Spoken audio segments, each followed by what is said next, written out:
Hello, mindset recovery friends. This is Roberto. Today is earth-shattering day for me. I have 365 days continuous clean time from all mind-altering, mood-altering substances for the first time in my entire life. Despite continued struggles and attempts to achieve this goal, it has eluded me until now. And I have a whole damn year clean. So I'm celebrating today. Whoop whoop. And hoping that this channel will encourage people who have struggled as I have for many, many years with the desire to get clean, but the inability to do so. And if you haven't seen any of my other videos, I invite you to go back and track my journey with me from the beginning. Starts limited success, failure, and then ultimately it clicking in my brain and following the principles presented to me in this program and how it has led me to achieve this goal, because it's all there documented for me to go back and look at and see the difference in my life. And it's there for anyone else who wishes to experience the strength and hope of what it took to get me to where I am today. And it's just discipline that I have had to apply and suggestions that I have had to follow in order to get to where I am today. And I am grateful to be alive and clean today, and for all the people who have helped me in this journey. I couldn't have done it without them. Everybody that has given me encouragement and suggestions and empathy and support. I can't do this by myself. I tried to do it by myself, and that was the main thing. I thought, hey, me and my higher power, we got this. And, it's a three-legged stool. So, yeah, me and my higher power are necessary parts of this. But without the help of other people in the program of Narcotics Anonymous, other 12-step programs, and just family members and people who have been supportive of me, there's no way that I would have been able to get to the point that I'm at today. So big shout out to everybody who has encouraged me and been there to support me in this journey. This is your day of celebration too. And for anybody in the sound of my voice that has thought that there's no way that they're going to be able to stop using whatever it is that they're using against their will, be encouraged that, hey, if I can religiously use drugs and alcohol for 35 years on a daily basis and then get to the point where I'm free of that you can do it too. It's not easy, but it is simple. And there's more than one way to get there. Recovery looks different for different people. I've been in and out of 12-step programs for the vast majority of that time, but I never stuck around long enough to let it sink in. So my biggest failure was not tapping into the resource of other people and reaching out to them when I was struggling, and just running back to the drugs or something to make me feel better in the moment. And, for me, I've learned this is a feeling disease. And, early on in my life, I didn't want to feel what I was feeling. And I found out that I could numb all that through using substances and other people, places, and things. And I became an expert at avoiding my feelings. And so whenever feelings popped up that were uncomfortable, my go-to was do something about it by putting something in my body to change those feelings, to make them go away, whatever it was. And the main thing that I've done over this last year is I've learned how to feel my feelings. And even when they're uncomfortable, that's new for me today. Did a lot of crying and commiserating and calling people. And the people in this program have been wise enough to let me sit in that for a short period of time and experience it. And then, they've learned it. You've been in the problem. Now, what's the solution? Help me come to the conclusion of what I need to do differently so that I can get out of those feelings. Learning how to go to meetings and talk about those feelings and get them out of me. There's an African proverb that says, if I defeat the enemy within me, the enemy outside can do me no harm.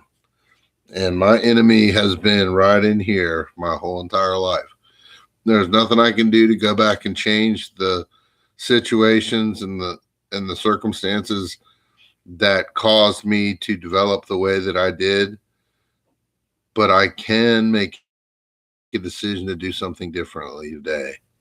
So thanks to the program of Narcotics Anonymous, my higher power, people who have been there for me to help me learn how to do this thing. Excuse me. I've been hearing the suggestions for years, but I thought that I knew how to do it myself. And I'm the kind of person that's very stubborn, and I had to go out and bang my head against the wall over and over again before I finally surrendered. I prayed for surrender. I asked my higher power to take all of it away, to just make me want to stop, just, magic wand, stuff. But it was not an effective strategy. They say, I've seen it where it says somewhere that if God doesn't show up, we can't. And if we don't show up, God won't. So now God is a generalized term that many people use around the world for their higher power. In the program of Narcotics Anonymous, it is not necessary to name whatever particular higher power you have. So a lot of people refer to it as God, which I also do.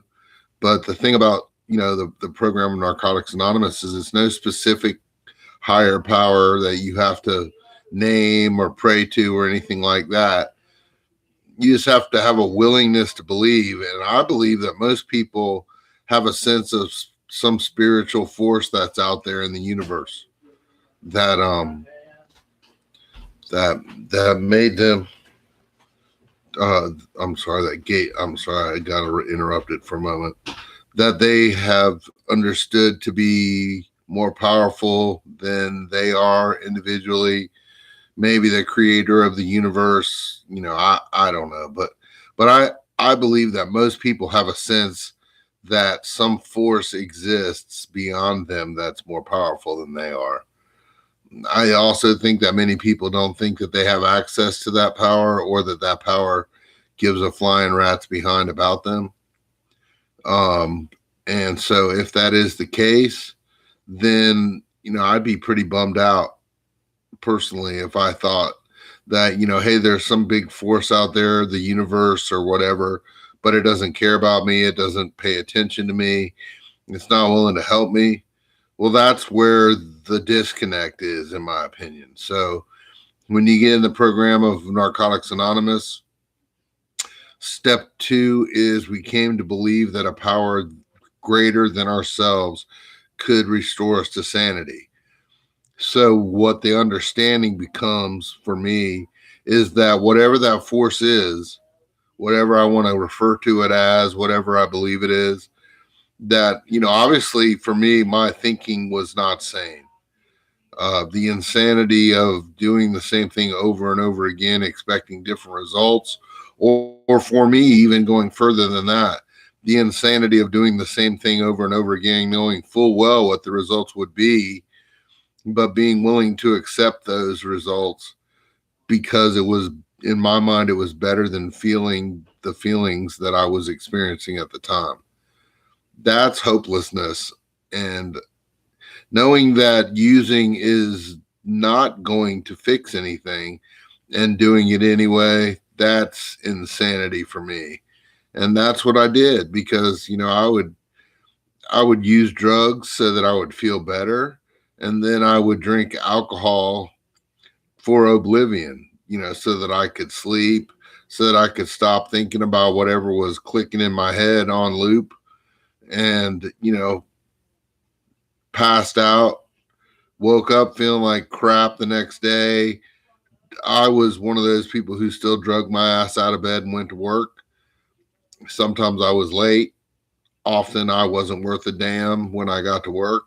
Had to do more drugs to make it through the day. But I carried my happy ass to work and I got my paycheck. So, we had to admit in step one that we were powerless over our addiction and that our lives had become unmanageable. Well, I knew I was powerless over my addiction because I was using it against my will. But the unmanageable part was what it took me 35 years to accept. Because for me, manageability is, hey, man, if you work hard and you pay your bills, you can do whatever the hell you want. And that's what I do. I have a house, I have a car, I have a cell phone, I pay my bills. I was a decent father, in my opinion. So I was managing my life. And it was funny the other day I heard Robin Williams, famous comedian, I saw a short and he was talking about being an alcoholic. And he said that he was a functional alcoholic. Well, I mean, I considered myself to be a functioning drug addict, but, changing a little bit what he said and applying it to myself, I was as functional as a one-legged man in an ass kicking contest. I could do it, but not nearly as well as everybody else. So I was like, hey, I'm in the contest, man. I'm good. That is part of denial for me. Yeah, I was getting up and going to work. I was making money and paying my bills. I was dealing dope and making money on the side so that I could pay for my drugs. I was paying my mortgage. I was, a decent member of society, in my opinion. But the difference between my life for the last 30 some years and the last year, there's no comparison. I haven't, I'm not the CEO of a company now. I'm not driving a Rolls Royce, but I am happy, joyous, and free. I have hope. I didn't have hope before. I just hoped that I, would make it to the day I died and would feel as little as possible during that time period. It's a pretty low bar to set. And now today, I know that the sky's the limit. I'm not shooting for being the CEO of a company and being a millionaire and having a Rolls Royce. That'd be nice. That's cool. But, today, if I can get up and go throughout my day and then lay my head on the pillow, knowing that I haven't hurt myself or anybody else, and that, maybe I've helped a few people along the way, that's my goal, an achievable goal and an ambitious goal for me. And, so if I can do that, and what that means for me, when I first got here, they told me to go to 90 meetings in 90 days. That was overwhelming to me at the time. And I often asked during that time period when I was over it and felt like it was a huge burden, how long do I have to go to these meetings? And I had lots of people in the program say, until you want to go. And to me, that was ridiculous because I'm like, okay, well, day 91, F you guys, I'm done. But you know what? Something about what they said, I didn't get it at the time, but I want to go to meetings today. I don't go to a meeting every single day, but I go to at least 6 meetings a week. It just turns out that way. I'm in a routine. I have one day a week that I can't really go to meetings. It doesn't jive with my schedule. I've had, weeks where I had issues with my car or scheduling issues or what have you. And so I was unable to go to a meeting, and I utilized electronics, Zoom meetings, what have you. I do what I have to do to get to a meeting, especially if I'm having a rough day. But, on a normal day, I go to a meeting. I get up in the morning. I'm sorry, my phone's ringing, but I'm not going to walk over there and stop it right now because I'm in the middle of something. But anyway, sorry about the interruption. I get up in the morning and I have my quiet time. I spend a half an hour. I do daily meditation. Um, I do mindfulness meditation. I do praying. I read program literature. We have daily meditations in Narcotics Anonymous. I spend time contacting people in the program and encouraging them. I do a gratitude list every morning of 3 things that I'm grateful for. And they vary. I mean, some people in their first, 90 days, it's always, I'm grateful I'm clean. Well, I am grateful that I'm clean, but I branched out from that. Sometimes I'm grateful that I'm off today. Sometimes I'm grateful that I get to go to a meeting today. I'm grateful the meeting last night was really good. I scratched and clawed to stay clean for at least like 90 days before I started to, hit my groove.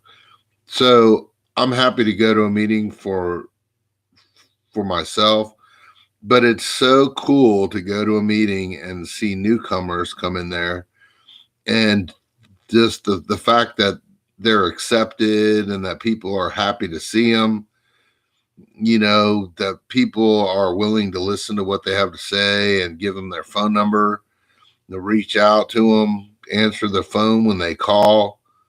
I mean, it's little things like that kept me coming back. I had been in another program. I went to Alcoholics Anonymous a lot for many years, and I really liked that program. And it's basically the same program, in my opinion. But the big difference for me is the connection in the rooms. So, there were people that I was cool with in AA, but I didn't completely relate to the vast majority of people in there. So I found myself still feeling disconnected. And that is a big part of addiction for me. I felt really relatable with people when I was in active addiction. We had something in common. We all like to get high.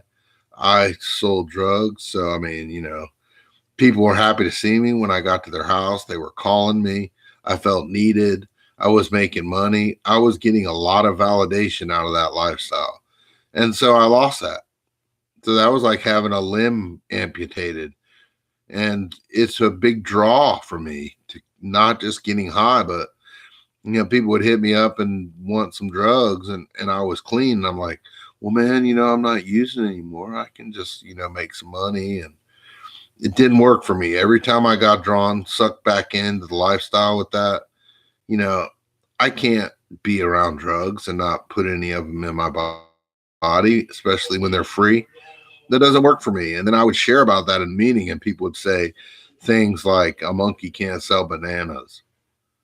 And that sounds ridiculous, but what that tells me is that I am not the first addict that had the bright idea that now that I'm not wasting my money on drugs, I'm going to become an entrepreneur, and I'll finally be able to make all this money that I wanted to make when I started selling drugs. Yeah, people, places, and things will suck you right back into that every time. At least it did for me. So today, I don't even run little errands associated with that old life. That is a translation from a Bible verse that I read one time, and I see everything through the lens of recovery. And my higher power was smacking me in the head, telling me that was what that meant for me. So anyway, I'm just grateful to have a year clean, and I'm grateful to have a platform that I can share my experience on. And if you are struggling, trying to get free from this insidious disease that wants to kill you, I have to be the bearer of bad news if you haven't figured that out yet. Our literature says that most of us realized that we were slowly committing suicide, but we had lost the ability to do anything about it. So, I mean, I know if you are really an addict, you probably suspect that this is not going to end well for you. Well, it was trying to kill me my whole entire life. It was trying to disconnect me from people. It was trying to make me discouraged and feel bad about myself. And, I don't have any power over this addiction, this disease. But you know what I do have power over? It's arrested now. It's in jail. It can't hurt me anymore. But I have the key. I can let it out. So today and every day, we just do it just for today. Just for today, I'm not going to unlock the door and let my disease out. And I do that by doing just one. One is too many, and 1,000 is never enough. But you can still hear it through the bars. It'll say, hey, man, you can just drink one beer today. Or, hey, you can just do one shot of whiskey. Or you can smoke one hit. Or whatever it is. You can just hook up with one prostitute. You can just buy one lottery ticket. Don't listen to them, man. Just flip them off. Tell them, look, dude, you're trying to kill me. I heard a comedian the other night. He was talking about he just got out of rehab. And he said, I have to hang out every day with the guy that tried to kill me. I have to remember that. That guy that tried to kill me still lives inside my brain. And he's still aching to get out of jail. And today, I'm not letting him out. He can kiss my butt. Anyway, this is Roberto signing off. If you have heard something you like, you want to learn more about this program, there's other programs. I would be happy to give you any information, resources that you need. You can respond on here in a message, but I'll be honest with you, I probably won't get it for a long time. So if you need to talk to somebody or you need some information, feel free to hit me up at my personal email, which is piaster67@hotmail.com. P as in Paul, IASTER 67@hotmail.com. And if you put mindset recovery or help or whatever you want to put in the subject line, I promise that I will get back with you and I'll help you to the best of my ability. I'm not going to send you any money, but, I can tell you where you can get help for this disease because I know I've been there. I've done that. I bought the t-shirt, took it back and got a refund. Anyway, if nobody told you today that you're worth it, I'll be that guy. You are worth it. Do not do that crap anymore, man. That shit's going to kill you. And I don't want you to die. So fight the good fight and have a good day. And this is Roberto signing off.